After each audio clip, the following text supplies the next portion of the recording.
Hi friends, early morning US market റെഡിലാണ് close ചെയ്തത്. Market open ചെയ്ത ഗ്രീനിലാണെങ്കിൽ പോലും മാർക്കറ്റിലെ പ്രഷർ കഴിഞ്ഞ ആഴ്ച വന്ന കൺസ്യൂമർ പ്രൈസ് ഇൻഡെക്സ് എന്ന് പറയുന്ന ഡേറ്റയുടെ പ്രഷർ മാർക്കറ്റിൽ വളരെ സ്ട്രോങ് ആയിട്ട് റിഫ്ലക്റ്റ് ചെയ്തു. നമ്മളിന്ന് മാർക്കറ്റ് നോക്കാൻ നേരത്തെ ഡൗ ജോൺസ് 248 പോയിന്റ് താഴെയാണ് ക്ലോസ് ചെയ്തത്. S&P 500 61 പോയിന്റ് താഴെ ക്ലോസ് ചെയ്തു.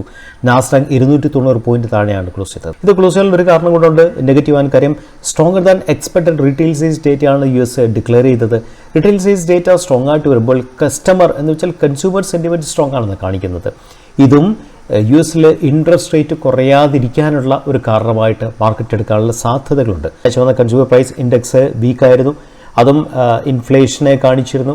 പക്ഷേ അതിനോടൊപ്പം തന്നെ സ്ട്രോങ് കസ്റ്റമർ ഡേറ്റ കാണിക്കുന്നത് കസ്റ്റമറിൻ്റെ കസ്റ്റമർ സൈഡിൽ നിന്നുള്ള ഡ്രൈവ് ഭയങ്കര സ്ട്രോങ് ആണെന്ന് കാണിക്കുന്നത്. ദാറ്റ് മീൻസ് ഇൻട്രസ്റ്റ് ഇത്രയും കൂടി നിന്നിട്ടും കസ്റ്റമർ ഡ്രൈവ് കൂടി നിൽക്കുകയാണെങ്കിൽ ഇൻട്രസ്റ്റ് കുറയാനുള്ള സാധ്യത US ഈ കൈന്ന് വേണം പറയാൻ സാധിക്കും. രണ്ട് നെഗറ്റീവ് ഫാക്ടേഴ്സാണ് US മാർക്കറ്റിനെ കഴിഞ്ഞ 3 ദിവസമായിട്ട് പിടിച്ചുലച്ചത്. CPI ഇൻഡെക്സും വീക്കായ CPI ഇൻഡെക്സും സ്ട്രോങ് ആയിട്ടുള്ള റീറ്റെയിൽ സെയിൽസ് ഡേറ്റ, ഇത് രണ്ടും കൊണ്ട് മാർക്കറ്റിൽ ഇൻട്രസ്റ്റ് കുറയാനുള്ള സാധ്യത വളരെ വീക്കാണെന്നുള്ള ഒരു അനലിസ് എക്സ്പെക്റ്റേഷനാണ് സോഫാ മാർക്കറ്റ് വന്നിട്ടുള്ളത്. അത് തീർച്ചയായും ഇക്വിറ്റീസിനെ സംബന്ധിച്ച് ഒരു നെഗറ്റീവ് ആയിട്ട് നമുക്ക് എടുക്കാൻ സാധിക്കും. അതുകൊണ്ട് തന്നെ മാർക്കറ്റ് റെഡിൽ ക്ലോസ് ചെയ്യേണ്ടി വന്നു, ഗ്രീനായിട്ട് സ്റ്റാർട്ട് ചെയ്തിട്ട് പോലും. ഇതിനോടൊപ്പം നമ്മൾ ശ്രദ്ധിക്കേണ്ട വേറൊരു കാര്യം, ഡോളർ ഇൻഡെക്സ് എന്ന് പറയുന്ന വേറൊരു ക്രിട്ടിക്കൽ പാരാമീറ്റർ ഉണ്ട്. ദാറ്റ് മീൻസ് ഡോളറിൻ്റെ performance against a bunch of 7 കൺട്രീസിൻ്റെ കറൻസീസ്. അതിൽ ഗ്രേറ്റ് ബ്രിട്ടൻ ഉണ്ട്, സ്വിസ് ഫ്രാങ്ക് ഉണ്ട്, ജപ്പാനിയും ഉണ്ട്. അങ്ങനത്തെ 7 കൺട്രിയുടെ കറൻസിക്ക് എഗൻസ്റ്റ് ആയിട്ട് ഡോളറിൻ്റെ പെർഫോമൻസോ ഔട്ട് പെർഫോമൻസോ അനലൈസ് ചെയ്യുന്ന ഒരു ഇൻഡെക്സാണ് ഡോളർ ഇൻഡെക്സ് എന്ന് പറയുന്ന കാര്യം. ഡോളർ ഇൻഡെക്സും എപ്പോഴും ഇക്വിറ്റീസുമായിട്ട് inversely proportional. That means dollar index താഴെ പോവുകയാണെങ്കിൽ ഇക്വിറ്റീസിന് അത് പ്ലസ് ആണ്. ഡോളർ ഇൻഡെക്സ് ബ്രേക്കൗട്ടിലേക്ക് പോവുകയാണെങ്കിൽ മുകളിലേക്ക് പോവുകയാണെങ്കിൽ അത് ഇക്വിറ്റീസിന് മൈനസ് ആണ്. കഴിഞ്ഞ 3-4 ദിവസമായിട്ട് ഡോളർ ഇൻഡെക്സ് സ്ട്രോങ് ആയിട്ട് ബ്രേക്കൗട്ടിലേക്ക് പോകുന്ന കാഴ്ചയാണ് നമ്മൾ കണ്ടത്. അതൊക്കെ ഇക്വിറ്റീസിലെ പ്രഷർ സ്ട്രോങ് ആയിട്ട് ചെലുത്താൻ ഉള്ള സാധ്യത എന്നല്ല, മാർക്കറ്റിൽ നടന്നുകൊണ്ടിരിക്കുന്ന കാര്യങ്ങളാണ്. അപ്പോൾ ഇതൊക്കെ കൊണ്ട് തന്നെ മദർ മാർക്കറ്റിൽ US is under heavy pressure. ഇതിനോടൊപ്പം തന്നെയാണ് ജിയോ പൊളിറ്റിക്കൽ ടെൻഷനുകൾ വന്നിരിക്കുന്നത്. അത് വരുമ്പോഴത്തേക്കും ഇപ്പം മൂന്നാമത്തെ ഒരു ഫാക്ടർ കൂടെ വരുമ്പോഴത്തേക്കും naturally market under heavy pressure ആയിരിക്കുന്ന കാര്യത്തിൽ നമുക്കൊരു സംശയം വേണ്ട. അതിനോടൊപ്പം തന്നെ ഇത്രയും നെഗറ്റീവ് ഫാക്ടേഴ്സ് വന്നപ്പോഴേക്കും US ട്രഷറി ഈൽഡ് അത് സ്പൈക്ക് ചെയ്തു 4.67%. റീറ്റെയിൽ സെയിൽസ് ഡേറ്റ വന്നിരിക്കുന്നത് ഭയങ്കര സ്ട്രോങ് ആണ്. 0.7% ലാസ്റ്റ് മന്തിലെ വന്നിരിക്കുന്നത്. ദാറ്റ് മീൻ മാർച്ചിലെ വന്നിരിക്കുന്നത്. സ്ട്രീറ്റ് എക്സ്പെക്ട് ചെയ്തത് 0.4% ഉള്ളൂ. അതിനേക്കാളും സ്ട്രോങ് ആയിട്ടുള്ള റീറ്റെയിൽ സെയിൽസ് ഡേറ്റയാണ് വന്നിരിക്കുന്നത്. ദാറ്റ് മീൻസ് ഇൻട്രസ്റ്റ് കൂടിയാലും സാധനങ്ങൾ മേടിക്കാനായിട്ട് ഒരു പ്രശ്നമില്ല. ജനങ്ങൾക്കൊരു ഇഷ്യൂ ഇല്ല എന്നുള്ള ഒരു സിമ്പിൾ ഒരു ഇൻഫറൻസ് ആണ് സ്ട്രോങ് റീറ്റെയിൽ സെയിൽസ് ഡേറ്റ നമുക്ക് മനസ്സിലാക്കാനുള്ളത്. ഇതൊക്കെ മാർക്കറ്റിന് വലിയൊരു പ്രഷർ കൊടുക്കാനുള്ള സാധ്യത ഓൾറെഡി ഉണ്ട്. പ്രഷറിലാണ് മാർക്കറ്റ്. നമ്മുടെ നിഫ്റ്റി എടുത്ത് നോക്കിയാൽ നിഫ്റ്റിയുടെ സ്വിംഗ് ലോ 21,798 ആണ്. മൂവിങ് ആവറേജ് 50 നിൽക്കുന്നത് 22,187 അവിടെ ഫിബോനിച്ചിയുടെ കോൺഫിഡൻസ് കൂടെ വന്നിട്ടുണ്ട് 22,209. ദാറ്റ് മീൻസ് 22,187 മുതൽ 22,209 വരെയുള്ള സോൺ.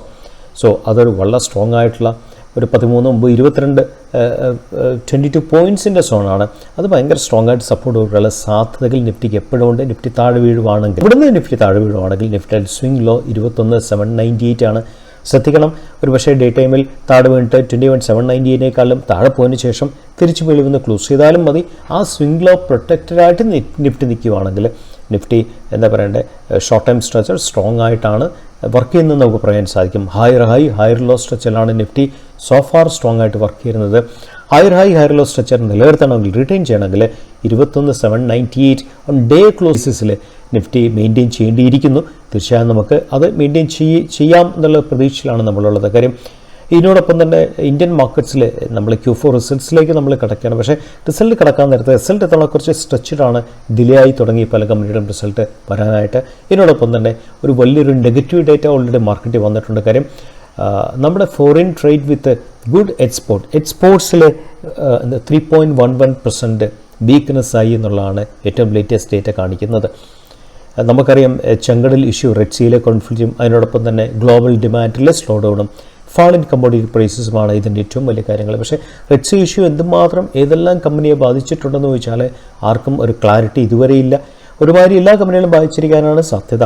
റിസൾട്ട് വരുമ്പോൾ മാത്രമേ എന്തുമാത്രം ലോജിസ്റ്റിക്സിൽ കമ്പനികൾ കൂടുതൽ കാശ് മുടക്കി അത് എന്തുമാത്രം കമ്പനികളുടെ നെറ്റ് പ്രോഫിറ്റ് ബാധിച്ചു, എബിറ്റ ബാധിച്ചു എന്നൊക്കെ ക്ലാരിറ്റി കിട്ടത്തുള്ളൂ.